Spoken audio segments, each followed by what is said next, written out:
ભારતીય સંસ્કૃતિમાં કહેવાયું છે કે યત્ર નાર્યસ્તુ પૂજ્યંતે રમંતે તત્ર દેવતાઃ, જ્યાં નારીનું સન્માન થાય છે ત્યાં દેવતાઓનો વાસ થાય છે.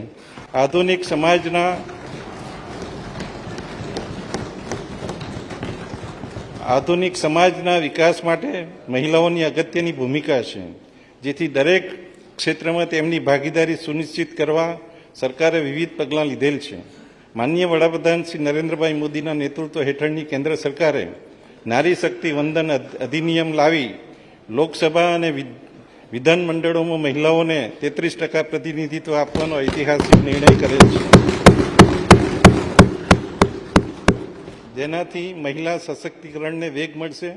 મહિલાઓના પોષણ, આરોગ્ય અને શિક્ષણને સુદૃઢ કરી તેમની આર્થિક વિકાસ કરવા તેમજ તેઓને સામાજિક સુરક્ષા પ્રદાન કરવા આગામી બજેટમાં વિવિધ જોગવાઈઓમાં નોંધપાત્ર વધારો સૂચવવામાં આવ્યો છે.